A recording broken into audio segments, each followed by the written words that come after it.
คำคงกินทานโดยซอยทั้งโดย200,000เนาะพี่น้องโดยจังเด้อแม่เอ้ยต่อไปเนาะโดยกินงานเดินทางลงสู้ให้ได้ออนเดินแล้วเนาะเฮาสมมติว่านั่นแหละเฮาต้องโยนจักเทื่อนี่โยนจนหับคือบ่อย่าว่ามีกำหนดนะ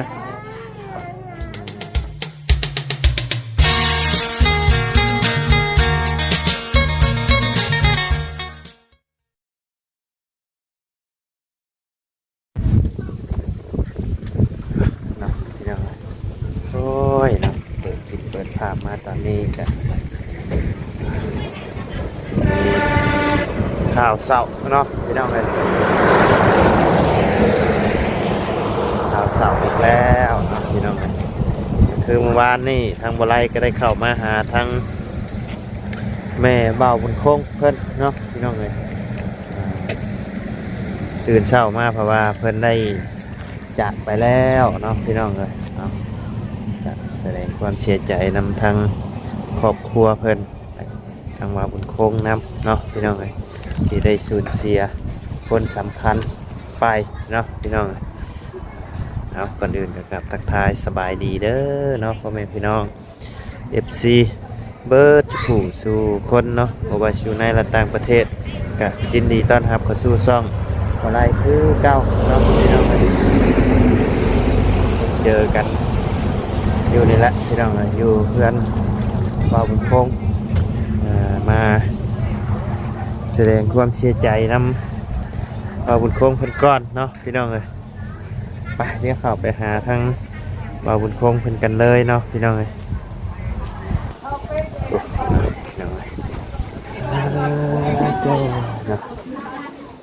หนูมีภัยอยากให้เกิดเรื่องในนี้เนาะพี่น้องโดยสบายดีโอ้แสดงความเสียใจน้ำเด้อบ่าวบุญคงเด้อโดยวันนี้ก็ยังเห็นอยู่วันนี้ไปนั่นแหละยังว่านะเนาะเขาก็คิดอยู่แบบว่าให้เราโดยสบายดีแม่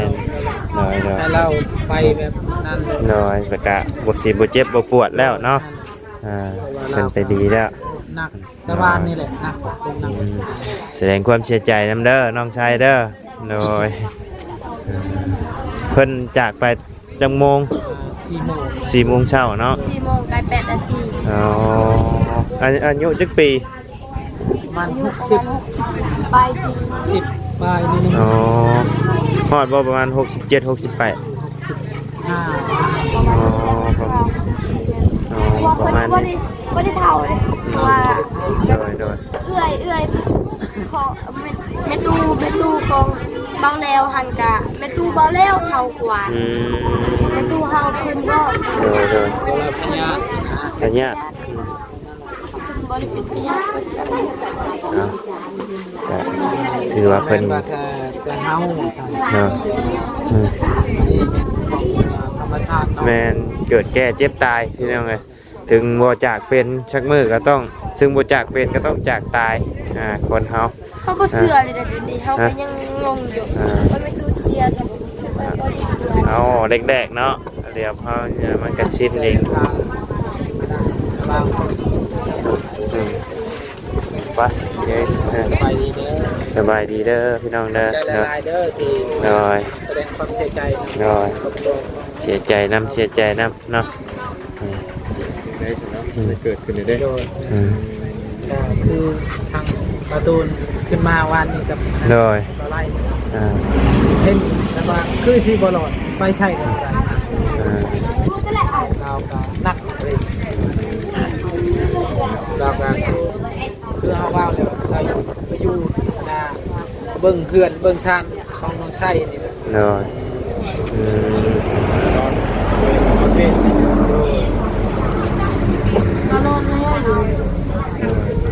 ตอนนั้นก็นอนอยู่นี่เลยแต่ยังจะเห็นอยู่กินกระดูกมุ่ง ซื้อได้เงินซีนบ่ได้ซื้อ ช่องที่เราเอาไปซื้อชื่อเท่านึงครับ อ่า นะฮาโลบ่พอ โอ้โหพอ ไปชื่ออีกฮาโลอีก คนเพิ่นมาหลายเนาะ ตัวแล้ว พี่น้องมาไล่ พี่น้องเนาะ โดยแบบว่าผู้กาไปกับไปนะเฮาก็อยู่เฮาก็จะกินนะ อ่า ต่างคน เอา มา ผู้ไป ความ ก็ เสียใจ อื นะ มขอให้เพิ่นไปดีเนาะผู้อยู่ก็สู้ต่อไปนี่แหละอ่า เอาไปมื้อใดสั่งมื้ออื่นบ่ มื้ออื่นนี่แหละ อืม เศร้า เช้าแล้วอยู่พี่เนาะ เอาไปตอนเช้าบ่อยู่พี่ 9 โมง โอ้เออ ก็คือฮิตคนไทยฮิตคนลาวตอนแรกเนี่ย2 โมง ช่วงวัย2วัย3จังอืม ไปกิน ไปไป ดังตรัง อืม ตาวน้ำมาก่อนก็ได้มาพอดีบ่ซื้อน้ำ ไป ลงชมอย่างเอาชื่อได้ชื่อ อืม น่าโตแบบว่าเอาที่ฮีบชื่อ เพิ่นเอาแต่หีบได้ทางนี้เนาะ ว่าอยากแบบว่าอย่าได้คือกันตอนนั้นแต่ว่ามันแพง อืมแบบ ถาม แบบอยู่พี่นี่เพิ่นพังบ่หรือว่าเพิ่นเอาพังเนาะอืม แต่ว่ามันแพงถามเบิ่งว่า7 ล้าน ทุจ้าทุจ้า สวัสดีนะ ใช่ไหมตะไบหีบนี่เท่าไหร่หีบ ฮีบอัน2 ล้าน โอ้ 5แต่ว่าคันชุด7 ล้าน มาตรงลงอย่าง แม่เอาทั้งชุดชุด แต่ว่าเฮาลงเฮาก็ฟังกันบ่ด้วย บริพังเขาแบบว่า จุด ตั้งขึ้น ตั้งขึ้น แบบว่าเขาทุ่มแล้วเขาก็ตั้งปะ ถ้า เพิ่ง เฮาก็ต้องขุดเด็กกว่าเก่าบ่ บ่ ขุดกับขุดทีมอัน โอ้ขุด เอาไงลงตั้งไว้ ลงตั้งไว้ให้เปื่อยไปตามไอ้อันนั้นเลย แม่นเลย เอ แต่ อ ว่าทีมเราหันเอาตรงพัง อื ชม ม เรา ตั้งไว้เลย โอ้เนาะแบบมันคนไปสยองอยู่ได้นี่เนาะ เอ้าบ้านนั่นนะ อ๋อ บ้านอื่นเพิ่นปากแบบนี้เลยเพิ่นบ่ได้ปาก มาเอาน้ำ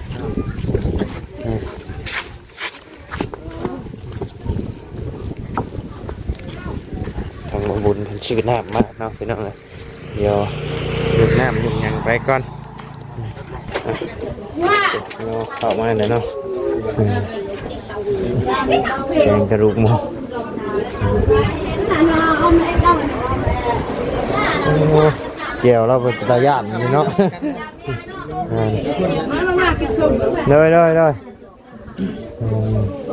เลย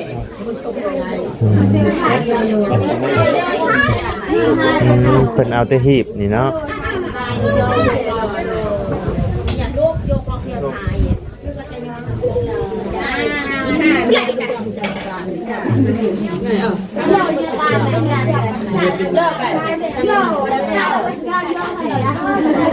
ตั้งไว้เนาะ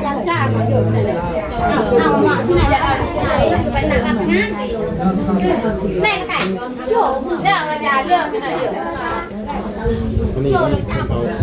นอนแบบนี้เลยเนาะบริขวงเพื่อนเนาะ เพิ่นบ่ได้ควงเนาะทางนี้เนาะ บ้านนี้ก็ดี นอนควงอย่างนี้อยู่ทางบ้านอันนี้นี่เด้อเนาะอ๋อนี่ไหนก็ได้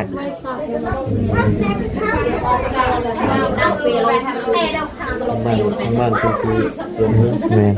มาแล้วเนี่ย อ๋อทางนี้เนาะอืมกินข้าวกินเมี่ยงทั่วแห่ แต่ว่าเราบริคุยเนาะ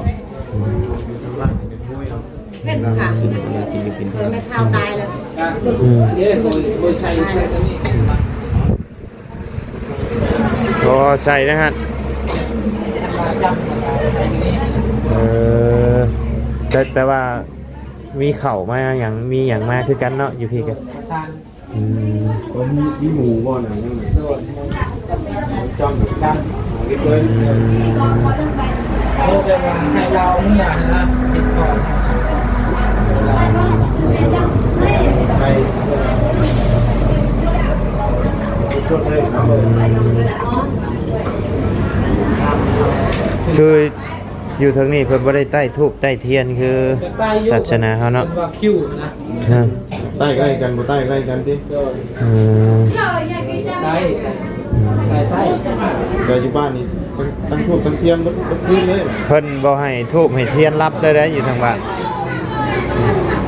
ไอ้ตะกี้ไปกลองไปไข่กลองเจ้าตี จะได้ มีตู้แล้วกันเนาะ ไปดีแล้วบ่เจ็บบ่ปวดแล้วเราก็บัดนี้เนาะ เสื้อเลย แล้วเสียจังมู ซีโม อยู่มึงกัน แม่ตู้ปกติเป็นบ้าจะละเด้อทางทีมงานนี่เป็นจืดเบายาวเบาลุงเพิ่มแล้วก็เบาตูด หน่อย เบาไหลมันก็จืดอยู่ หน่อย โดย แล้วก็ต้องข้าว คนจืดที่สุดนะเป็นเบาให้ปักเบาลี ตอนนี้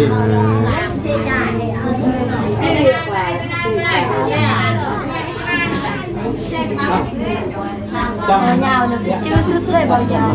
ทำตลอดทางเบายาวบ่เห็น ก่อนที่จะไปอย่างนี้คือ เรื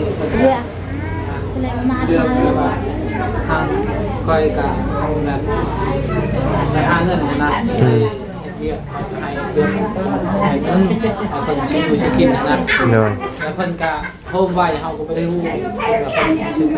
โฮมไว้กันได้ช่องล้านปลายแล้ว หน่อย ตอนเพิ่นสิเสียแล้วเพิ่นบอกว่าเงินเอาให้ล้านให้ใช้นี่แบ่งล้าน โอ้เพิ่นให้ใช้ ช่องล้าน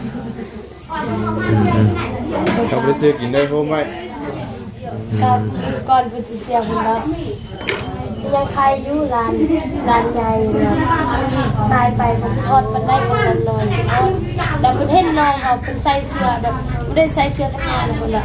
ไว้ใส่แบบเสื้อกันยาวบอกน้องเขาใส่เสื้อกันยาวกันยาวกันยาว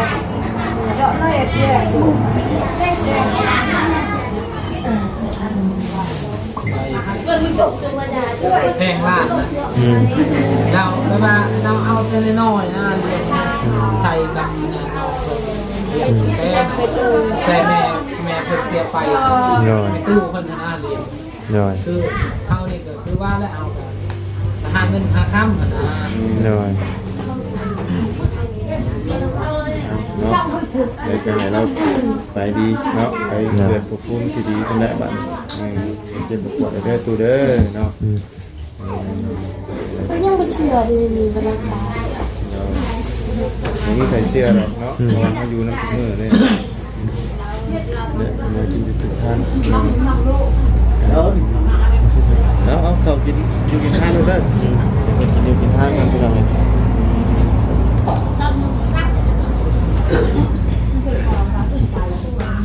นี่แต่ว่าคือตัวเจ้าครับคงไปไม่กี่ตึง3แล้วหนุ่มคนละตีเราคือศาสนา นี่เราเหมือนกันเลยแต่เราเหมือนที่ ศาสนาอย่าง ให้ตามอย่าง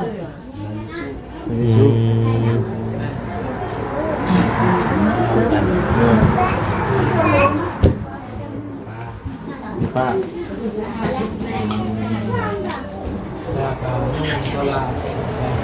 โทรมาช่วยนี่เพิ่นก็จดคือกันเนาะ การครึ่งนึงตามกัน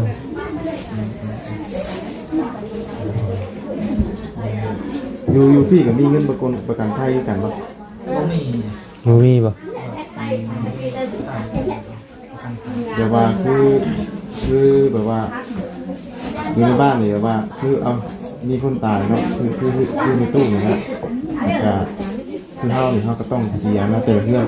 นะ เก็บคือกัน เก็บกัน เจ็บคือกันเนาะ เดินลังชาวพันนี่แหละ บ้านมันหลาย30,000เนี่ย เดี๋ยวนี้จัก30จักชาว เพราะว่าบ้านเพิ่นเป็นคนเก็บเนาะ โดยแม่เก็บแล้วน้ำตาชื่อกาแฟชื่อยังนี่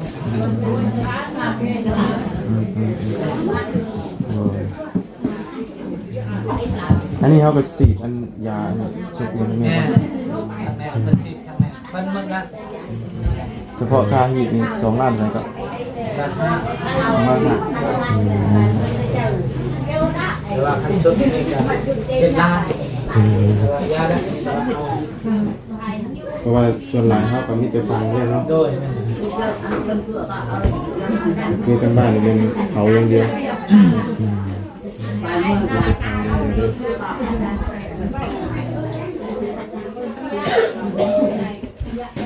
ฮัลโหล อ่ะ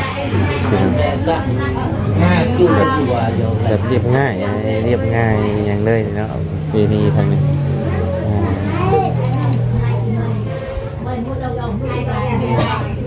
า ยาว ปัดได้ก็ได้ตัว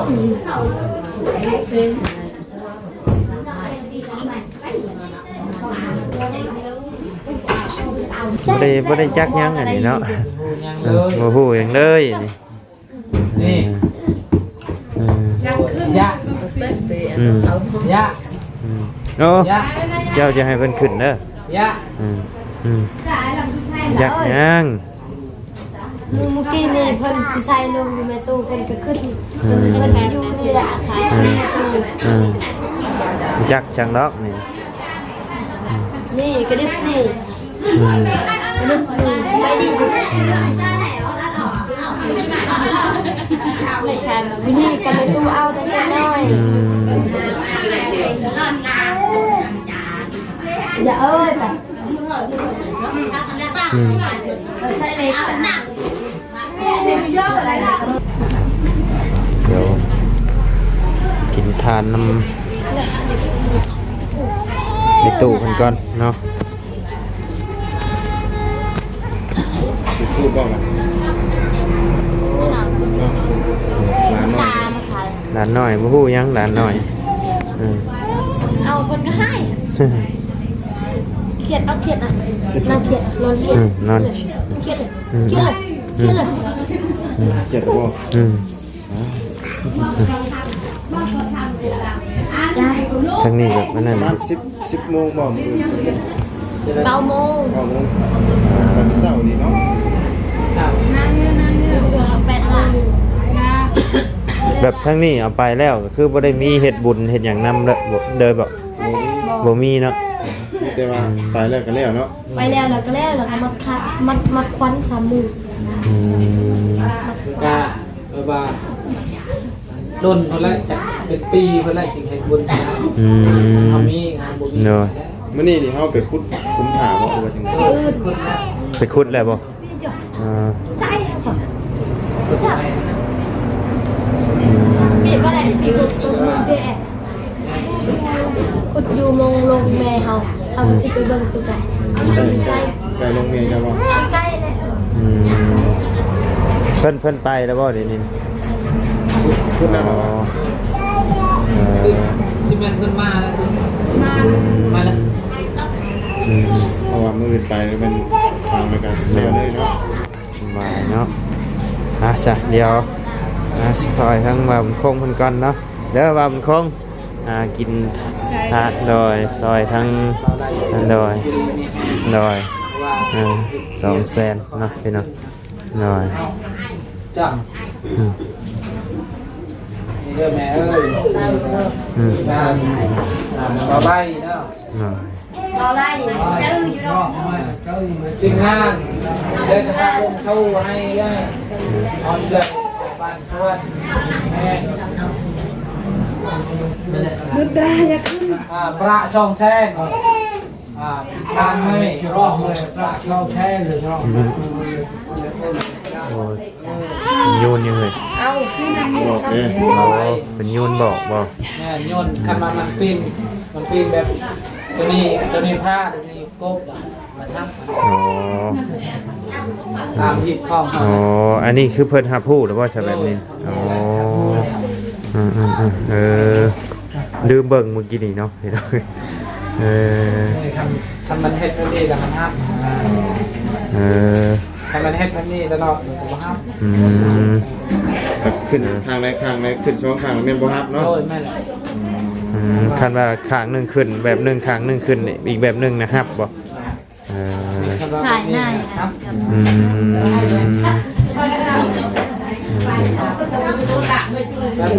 คนบ่ฮับอะไร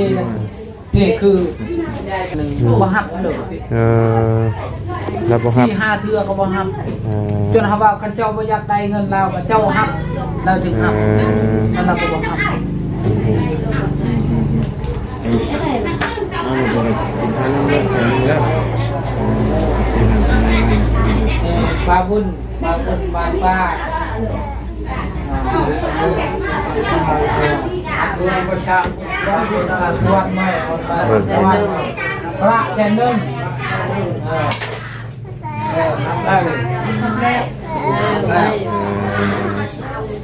ครับแล้วเนาะเฮาสมมติว่านั่นแหละเฮาต้องโยนจักเทื่อนี่ เป็นเพื่อสิครับ จนฮับ โยนจนหับคือบ่อย่าว่ามีกำหนดนะอืม ไปทำกันเลย อันนี้คือที่เพิ่นเนาะเพราะว่าอีหยังคือการทำว่าจ้ำเนี่ยเพิ่นต้องไปยุ่น เดี๋ยว จ้ำตีจ้ำหยัง เอ เลย อหาที่เคยเห็นได้นี่คน ทำบิดของเขา เดี๋ยว ทีนี้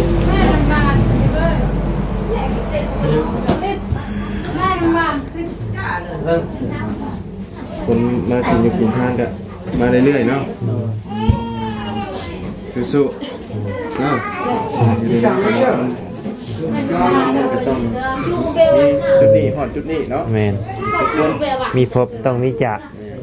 ขึ้นอยู่มีสร้างไว้ อืม แม่ใหญ่ก็ จุดจบแต่ละคนก็มองนี่แหละพี่น้องเลยอืมบ้านเฮาคันมีแต่หีบนี่เพิ่นเอาผ้าเอาหยังมาพกเนาะอืมเอาผ้าเพิ่นเอาผ้าคลุมไว้ เจ้าไปเจ้า เนาะพี่น้องเนาะขาดหน่อยหนึงเมื่อกี้นี่เพิ่นมาแหละเดินให้เนาะอ่า แล้วยังไงก็จะสู่ด้วยความคงเนาะ สู้ๆมันแล้วเนาะอ่า เกิดขึ้นได้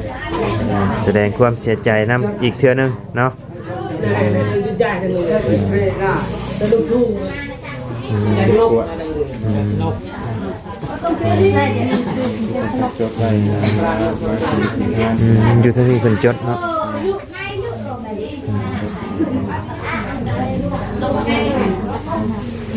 แก้ว ใกล้ใกล้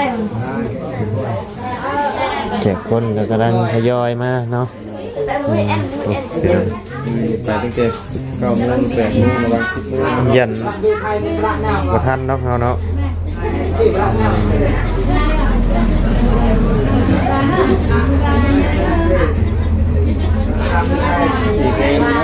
ได้เป็นจบ ใส่เพลนะเพลนี่ครับเป็นเลยป่ะ แล้วก็ อันเพลนี่ครับไปฟังน้ำเลยป่ะ ก็ดีใจไว้ อืม ไปก่อนไปลบก่อนลบกาไปลบใช่ไหมก็อย่าจอดได้มันติดตรงไหนก่อนแล้วติดตรง ป้าสามว่าคงมีแต่ว่าอันทางขอสิได้ขอจบคลิปก่อนเนาะสู้ๆเด้อสู้ๆเด้อน้องชายเด้อเดี๋ยวจังว่าเพิ่นไปพี่น้องเลยเนาะพี่น้องคนเพิ่นกำลังมาเนาะไปซะพี่น้องเอ้ยสำหรับคลิปนี้ก็สิได้ขอจบคลิปปิดคลิปลงไปเพียงสำนี้ก่อนเด้อพี่น้องเด้อ9 โมงเช้าเนาะพี่น้องเอ้ยมื้ออื่นเพิ่นสิได้ส่งสการเนาะพี่น้องเอ้ยทางแม่บ่าวบุญคงเพิ่นหรือว่ามีตู่น้องไส้เพิ่นเนาะพี่น้องเอ้ยไปซะพี่น้องเอ้ยสำหรับคลิปนี้ลำลาแล้วพบเจอกันในคลิปหน้าเนาะสำบายดีเด้อพี่น้องเด้อ